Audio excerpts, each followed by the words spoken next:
Welcome everybody, I'm Jonathan Delda-Strana, I'm the community manager for Haxity. With me today I got none other than the game director Thomas Eulogy Sørensen, and we're going to talk about basically how we make cards, right? Yeah. So before we start, the vision of the game as well, I guess. Yeah, a little bit about the game and how the vision, yeah. So just start, why we're making this game at all? Well, a lot of us have a background in card games. Played a bit of Magic back in the days, and started playing Hearthstone over time, and started playing multiple different card games.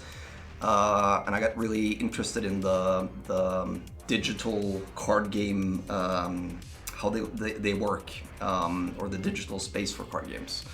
I think that brings sort of a new dimension to what you can do with card games, as opposed to the older, more traditional games. And I think there's also a lot of unexplored potential there, which I guess I wanted to explore. Yeah, so that's why one of the reasons why we're creating Haxity, just to create something new, something fresh. Like you said, I come from an extensive card game background, playing professionally and everything, and it's a breath of fresh air, basically. Yeah. So what basically defines Haxity? What's our like basic design pillars? Yeah. So I guess we knew pretty quickly that we wanted to make a PvP game. So that's sort of one of the big design decisions. Straight up was PvP card game. We were inspired by fighting games as well, so that sort of brought the whole PvP aspect to it. 1v1 PvP, character based. The other one is drafting. We'll talk more about that in a later video, exactly how the draft process goes in our game. But it's a very sort of core part of the game, and it's sort of influences all our design decisions throughout the game, really. And then there are the two sort of big ones we're going to talk about today. It's the evolving cards, or game state, which is basically that since we're making a digital card game, we can do a lot of crazy stuff with our cards. They can evolve, they can change over time. You also have a character, which is you, the player, which can also, gain buffs and change a lot over time. And a lot of those things, we'll get more into that later, but a lot of those things you can't really do in an analog card game. So that's like one of the big things. Then there's, feeling overpowered. Yeah. So, I've always sort of felt that when I have the most fun in a card game is when I feel like I'm doing something completely broken. Like just broken stuff in general. Yeah. You fill a board with minions, and they have all the keywords in the game and stuff like that. I guess I'm a bit of a Timmy player. Timmy player, yeah, exactly. That was sort of one of the things we decided pretty quickly, because some games we played, they're sort of balanced and fair, but it doesn't feel, you don't get the sort of, oh my god, I can't believe I just did that feeling. And that's sort of key to this game, I think. Yeah, creating like memorable moments. Memorable moments, definitely. Yeah. Those heroic last minute saves, those one shots kills, the crazy things. Yeah. As I played Haxity a lot now, I feel like the feeling of feeling overpowered is good, because you get like these memorable moments to do like these crazy combos, these crazy strings, but you also don't get it all the time. Yeah, and then that comes back to what you. And that's sort of. I think that's where the sort of two pillars of drafting and the feeling of overpowered, they sort of complement each other in a very good way, because you can't expect to have the same, super powerful crazy deck all the time. You have to adapt, and you have to pick the cards that make the most sense for your deck. And I think that's sort of one of the ways we've made it possible to create these like completely ridiculous combos and plays, is because you won't see them on ladder or in a constructed format all the time. You might one match meet an opponent that has like this insanely crazy deck, or you might get one yourself. But the next match, or the you know, when you're done with a run and you start a new match, it's fresh. So you won't get the same thing. You won't meet the same thing, and I think that's sort of one of the big driving forces we had behind the game, was that we were getting pretty fed up with like stale meta games, games that didn't change over time enough. You know, you play the same meta deck or counter decks all the time on a ladder, and I think by having this draft-based game, you'll always get, you know, a fresh new deck, a fresh new twist. It's like, even though there will be sort of when you have certain cards, you'll of course look for other cards that complement them. But when you don't get them, what do you do then? How do you sort of adapt and optimize your deck? And I think that's also, we talked about this before, but that's I think that's one of the things that separates like a great player from a good player. Like a good player will sort of, oh, I know like these cards are good together, and you know what to look for. A great player knows when he's not getting the combos or the synergies he's looking for, and how should I adapt my deck. The drafting process. Like a lot of people, when they draft, like at least in other games, they do like a tier list. This is the best card, and always pick like, oh, this is tier 1, so I always pick it. But a great player will see like, oh, this tier 3 card is better than the tier 1 card in my deck, and the whole dynamic there will change. Exactly. And sometimes, I mean, we are doing like, I guess we haven't revealed exactly what we do with the game modes yet. But we're definitely doing a versus mode. And a lot of that's just a teaser, I guess, is that, you know, counter picking your opponent is a big part of that. It's basically like picking, you know, oh, this card is not necessarily the best for my deck, but it's great against the opponent. So should I pick the one that's best to further my game plan, or the one that's best to counter your opponent's game plan? So there's a lot of that as well. Yeah, so that's an interesting prospect to go about. But let's look a little bit about the cards, like the evolving cards we have here. So first up, we have Hotchop. You've seen Hotchop in the Carperson video, and we used it also in the gameplay video. It's one of the first, actually, mechanics we made? Or? Yeah, I think it's when we were in paper prototype after like iteration X of the game. But when we sort of, this version of the game, when we were in paper prototype stages, I think Momentum was one of the first mechanics we introduced, because it's sort of a very simple mechanic. It's basically Momentum 4 reads, after you execute this card, gain +4 damage. But it has a lot of like synergies with other, you know, you can increase the amount of momentum you get, you can, you know, give it replay and it plays again. There's a lot of like these synergies you can create, but it's sort of the simple. This card just gets better by itself.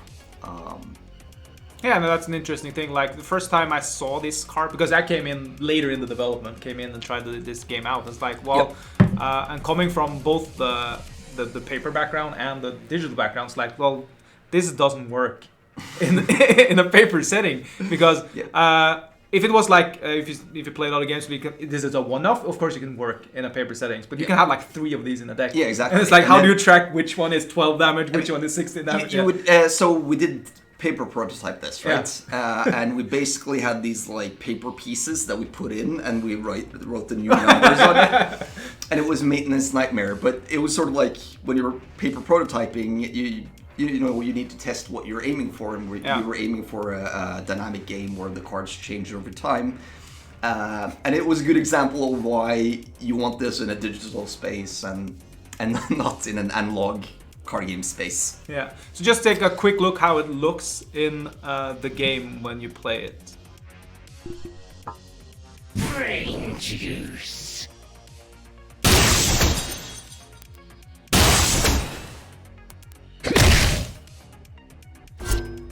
So let's move to the next card though. we have something called brute force, Yes. which reads draw one hack, finisher, give it echo. Yeah. We haven't explained echo at all, haven't we? Haven't I guess we've and finisher as talked well. talked about finisher, haven't we? Well, I don't remember. a little I'll bit. explain. Yeah, Okay, explain. so you have 3 slots you can play the cards in, and the finisher slot is basically the last one, the rightmost one. So the most powerful effects you usually get in the last slot, it's sort of something that comes from the fighting game sort of wrapping, where you have you're sort of building up a combo and then you finish him with a finisher. Yeah. So if this executes in the last slot, it has this additional effect that happens.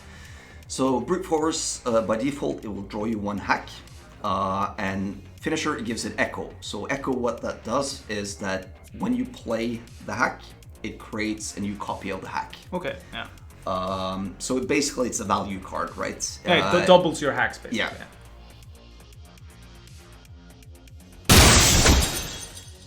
Yeah.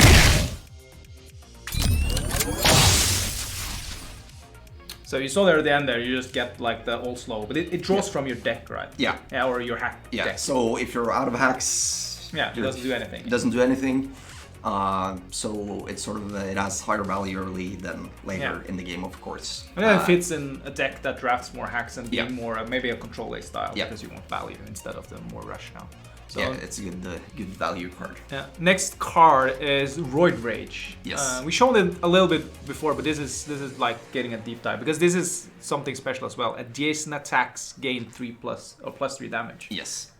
So adjacent, it basically means you optimally want to play this in the middle slots. Yeah. And then it gives the neighboring moves +3 damage. Once again, it's something that modifies the stats on the card. It's nice to have it digital, so you don't have to track it yourself. Of course, it's really great with multi-hit attacks, where if you do 2 hits, I mean, it's basically +6 damage. And it has sort of this slightly weird twist where since the cards execute in order, you will execute 1 card first, then this, and then it will buff the previous card and the next card. So you will get only half the value this turn, but you buff 2 cards. And there's a lot of like sort of interesting play there because you can go for, so sometimes because you have the swaps and you can swap the cards around and stuff like that, sometimes you want to make sure that you get the damage now, so you like swap it before if you can't have it in the middle slot, because Yeah, it's not always happening. Yeah. your opponents will probably make sure you don't get to play it in the middle slot. So sometimes you want to put it before so you actually deal the damage. Otherwise, other times you want to swap it afterwards, so you sort of stack up damage on the move that you want to use, that you want to buff up, really. Yes, it's really interesting. And it's a lot of, we will talk about like card balance and stuff, but there's a lot of knobs to turn against cards like this because it has so much variety. But let's see, it has a card that we're going to show with it as well. It's one of the hacks of Carperson. Oh yeah. Override Fire. Replace one of your moves with a ranged Override Fire. So how does this work? Like, this is a hack, not a card. Yeah, so, yeah. This is a hack. So in the hack phase of the game, it's basically you play the hack, you target the card that you want to swap out, and it creates a new card, which is the Override Fire, and places it in that slot. Now, the Override Fire, it's 4x2 shot or ranged attack. Okay, so it's a multi-hit. Yeah. So it's a multi-hit.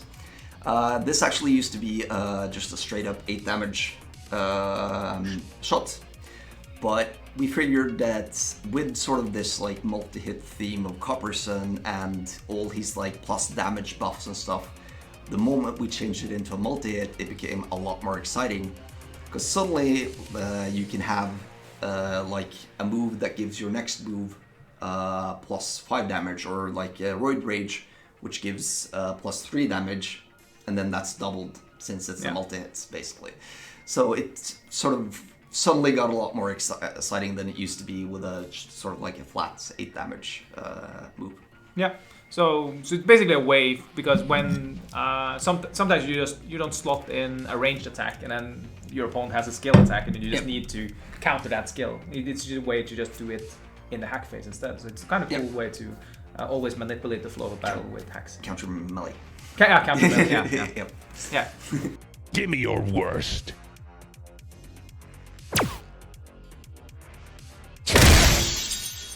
Yeah.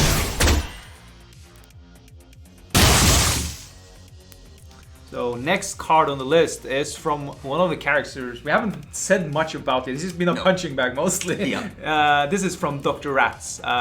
This is one of the 3 characters we have so far. So without saying too much about Dr. Rats, he's a crazy scientist, and he has a lot of crazy experiments.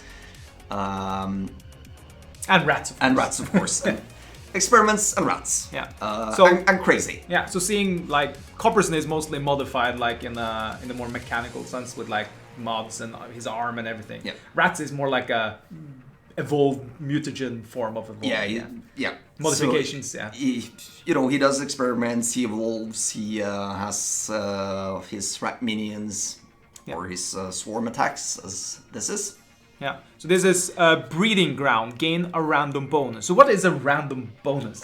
Okay, so this is one of the sort of crazy digital cards that we talked about, where a random bonus, it's lists, it's pretty big, sizable lists of bonuses you can get. You can get +1 hit, you can get double damage, you can get lifesteal, you can get replay, which basically means that all the other effects will happen once again.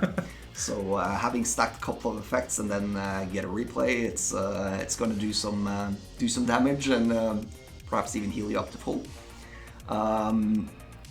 You can get debuffs like weak and vulnerable and stuff like that. Similar stuff. Okay. So it's basically I think it's like most of the positive effects that you can get in the game, no negative effects. So it's not like you won't get the feel bad moment. Because it's a bonus. Yeah, it's a bonus. So it's basically I've experienced that in other card games where there's a chance, and we actually had that on a card previously, where there was a chance to get a negative effect. Oh, yeah. And it feels so horrible when you get that. When you execute your card, you should feel good. Yeah, exactly. So it's basically a little bit like momentum, just regain a random keyword. Yeah. That's kind of cool. Yeah. So all of them will be good, but there are of course, there are levels of good. And I guess this sort of ties into Dr. Rats. He's more of a random character. Yeah. It's not like all random, but this is like it's a rare, and it's one of his weird sort of random, very random cards. Yeah, he's more chaotic, I would say. Yeah, chaotic. Yeah. So with this, we also have something called Rip. So create and draw tear. Yeah. So so you just basically have 8 damage melee attack and create and draw tear. What's tear? Yeah, so this is basically our little rip and tear. It's a good pun. Yeah. So rip and tear the card up. Yeah. So tear is a hack that gives plus damage. Okay. So it's basically a way for you to stack up on value or resources where you can stack up on hacks. What's sort of interesting about this is, well, you can use it as plus damage, but rats also have a couple of multi-hit lifesteal moves, which means that you can get a pretty sizable life swing out of this. Yeah, sustainability. Yeah. But there's also the value in when you're passing the hack phase back and forth, you have an extra hack that you can gain, so you can gain initiative and sort of go back and forth and basically stay in the hack phase. Yeah, because when you pass the hack phase, it's over basically. Yeah, exactly. Your opponent can do whatever you want. So playing a cheap hack that doesn't really drain your resources is always yeah, it's a good hack to start with, because if you're in a winning position, you don't want to do anything, you have your swaps or your powerful hacks, and you don't want to waste any one of them, it's always good to have it here. Yeah. You'll very often see me open with this, and even on a move that's not about to be executed. Yeah. Just to sort of okay, your turn. Yeah. Because then you also might start thinking, wait, are you gonna swap that in somewhere, or so there's a lot of mind games you can do with stuff like this, and I think it's sort of a very simple card, but I like these cards which there's a lot of depth to them. Yeah. Much. So let's take a look at breeding and rip. I'm prepared. Are you?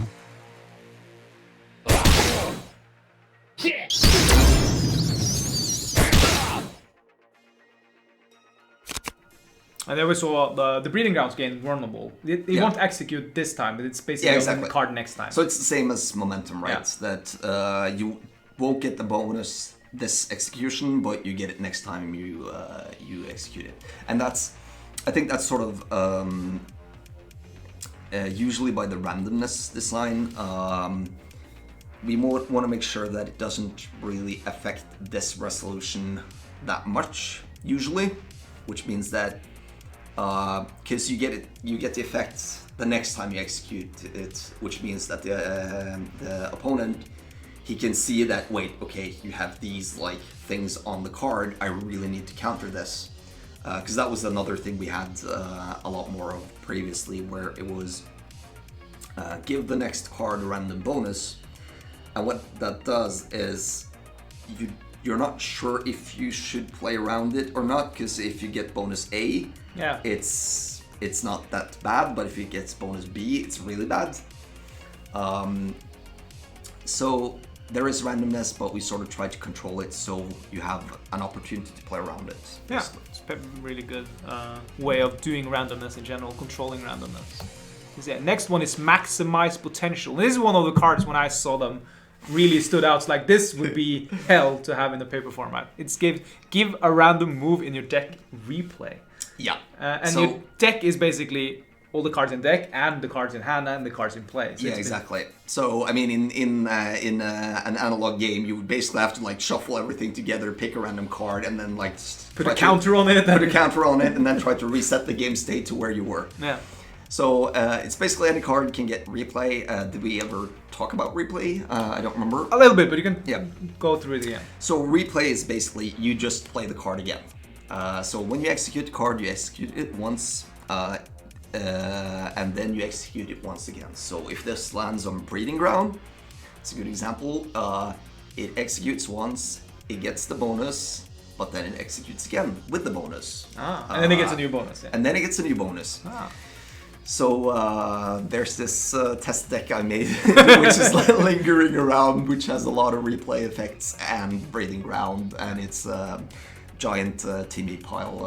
And it's just when it executes, it's just crazy. Yeah. Can it get replay on itself? Yes. Okay. It can. Okay. So, but let's just say statistically wise, like you have maybe a 15-20 card deck, so it's like to hit exactly. Yeah, exactly. So it's not. You're not. It's not consistent. It's not consistent, and this is sort of more of a. This is jank, right? Yeah. This is your. So I think breeding ground.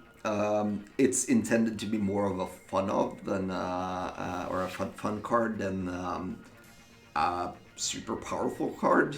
Like it's powerful in the right circumstance, but it's more intended to be fun. Because if the sort of how do I say? Yeah. So like. Because you need to execute it many times. Now there might be cases where you know the game goes long and you can execute it multiple times, or you have the sort of I have a replay hack that I can actually play on the card, so you get sort of you play it once and then you get two effects, which then makes it a good card. You ramp it up faster. Yeah, because compared to other cards, by default, it's not a good card. It's a bad card. Yeah, it's like it's a little bit better than your average like. It's actually like because it's 7 damage. So that's actually less. Yeah, so it's actually below. Yeah. Like it's both in damage and it doesn't have any effects by default. So it's pretty bad to play it the first time. The second time it's going to be on par or perhaps a bit worse. Third time it's when it's going to be really good. Yeah. good. But then it's And also then- the same with the momentum card because Yeah. when they are at 3, suddenly you have taken a lot of damage. So Yeah. it's a good payoff. Yeah. So hopefully it's not going to be like super overpowered, but I think you can get some really funny, like crazy experiences of it. Yeah. And you might hit that, one crazy deck which makes it work and makes it happen. But the opponent can't play around it. Of course. Because if you stack a single card and it's like the one amazing Hail Mary, like crazy card, then, I just play the counter cards. Of course. Yeah.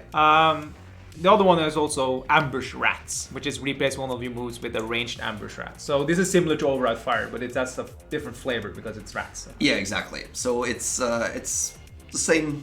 It's pretty much the same, right? It's Dr. Rat's version of that. So each character is going to have their overrides. Yeah.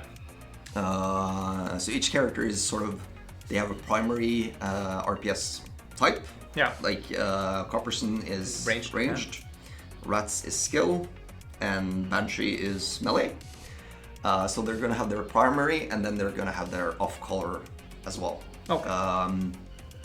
So there's going to be one color they don't have an override of. We also have similar type of hacks. We're actually came up with one the other day, which is also going to be themed around sort of their character mechanics. So each character is going to have, or I guess most hacks are going to be in a shared pool, but each character is going to have their specific hacks, which are sort of themed around what they do. Like Copperson is going to have a momentum hack, which is Of course, his keyword, yeah. his special keyword, etc., etc. And this is Rat's version of that. Yeah, let's see it in action. Let me show you my genius!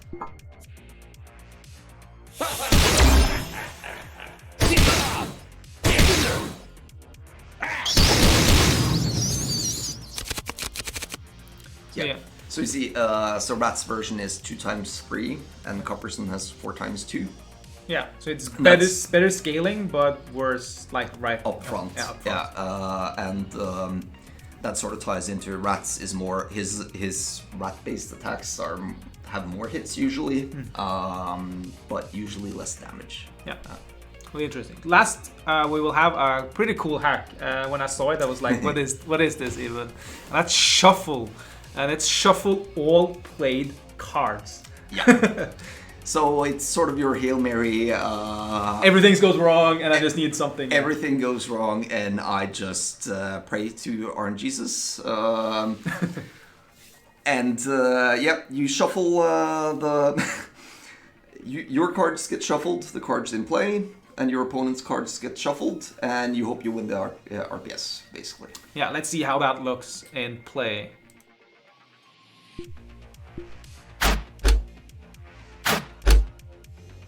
Yeah, that's quite something though. It's like, as you said, it's the Hail Mary. It's in general something you can't count on, but it's like last ditch. Yeah, effort. I mean, if you're losing everything, then at worst it will be the same. Yeah. We were actually talking a little bit in the office about it. What if you have a game mode where every end of hack phase you just do shuffles?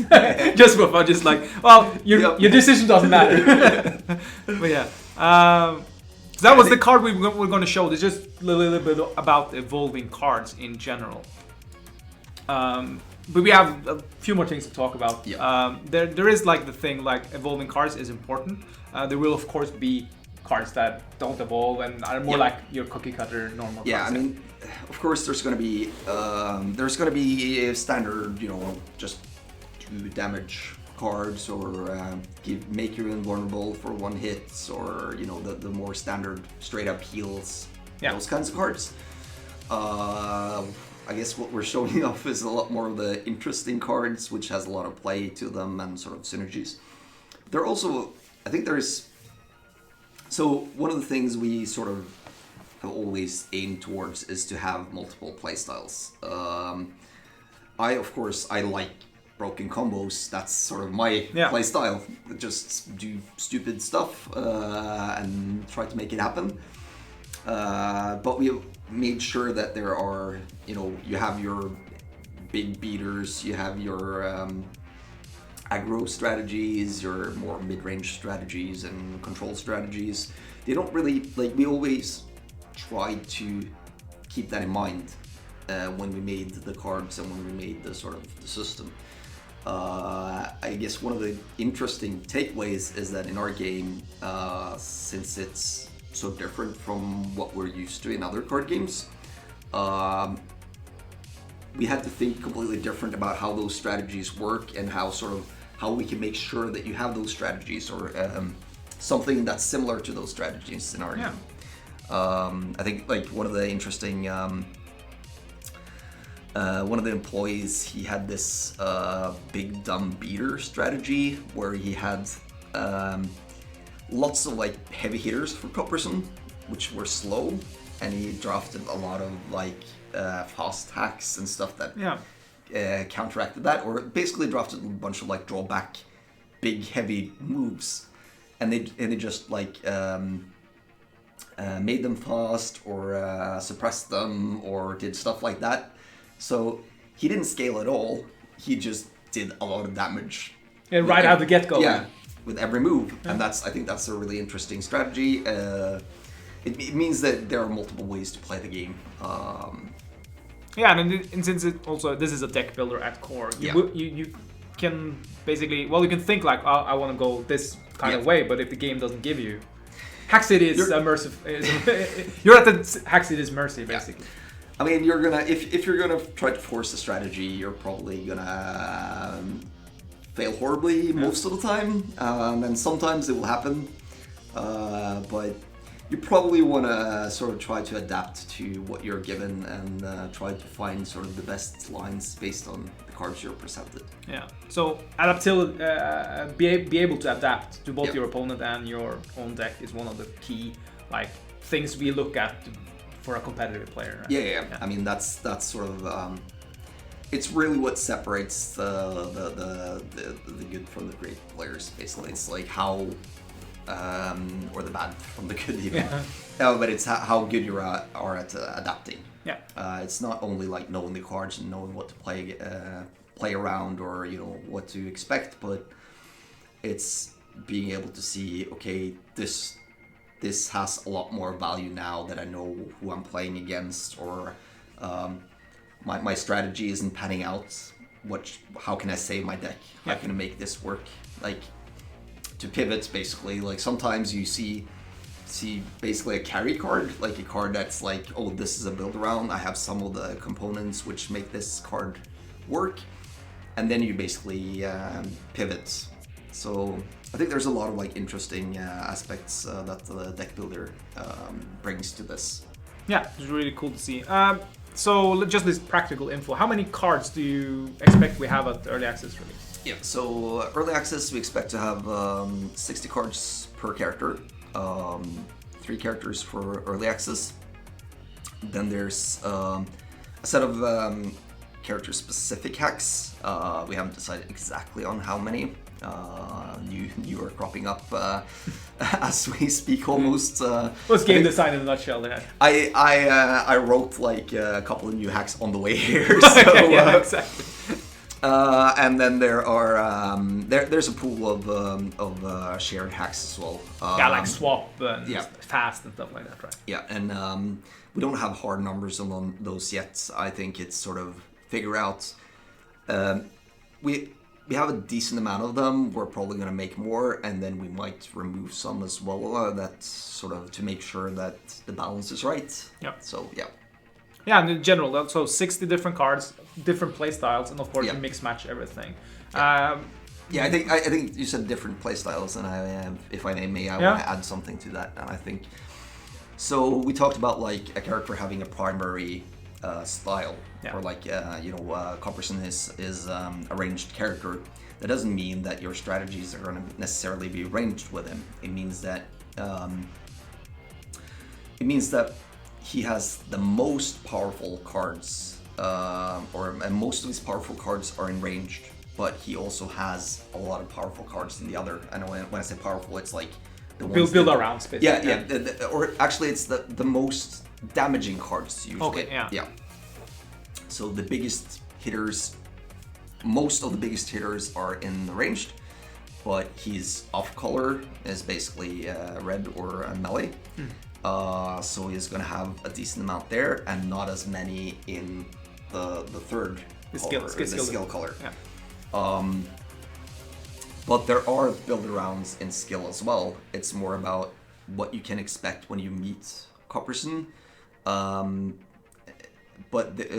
I just want to say that there's like, even though he has the ranged multi-hit and the the melee brawler and the momentum builds and stuff like that, I think we have many more both build around me cards and strategies for each character, and we try to make sure that each character has a lot of different playstyles, and you will always be able to find like, oh wait, there's this one card. Can I make this one card work in my deck?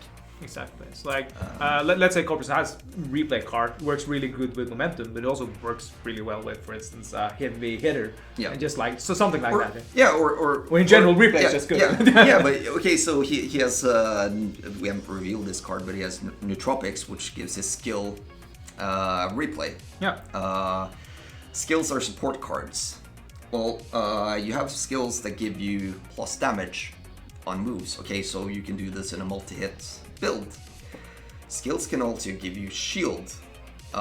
So wait, there's a payoff card that cares about how much shield you have. So I can do like a shield build. Yeah, cool. Etc. Right? So there are like multiple strategies and multiple sort of synergies across cards. And I'm pretty sure the players are gonna break this in ways I have not imagined at all. So when the player breaks it, because we're a small team and the balance is fair around us, but when we have thousands and thousands of players basically breaking our game, how can we balance everything? Yeah, so I mean, pretty pleased with our tools, so it's quick to change, and I think the plan is to have consistent updates to the game, where we basically tweak cards based on stats, like how often do people play cards, but also based on user feedback, of course. We definitely want players to be involved in this and sort of give us feedback about what they feel is not fun, and also what's fun. I think I've seen some companies have been really great at doing something which most other companies don't do, and that's to buff underplayed cards. And it's actually something I think is really great to do, because when you have these like this pool of cards, there are certain cards which are always like, well, I'm not picking that, and no one picks the card. Of course, you want to buff this and make it sort of playable at least. Yeah, so I think I'm actually really looking forward to seeing the players break the cards and break the game, and being part of sort of the community, basically helping develop the game and change the game for an even better game. Because I think we have a pretty great game right now, and but I think it's going to be even better once we get players in. Yeah, nice tangent to go out on. That was it for us in this developer insight. We are planning, as I said before, to do about 2 videos a month. So if there's anything you want to know about, or you want us to talk about, I can drag in everyone from the office here. Just leave a comment down on the YouTube section, or just join the Discord. Links are in the description. But yeah, see you guys next time. See ya.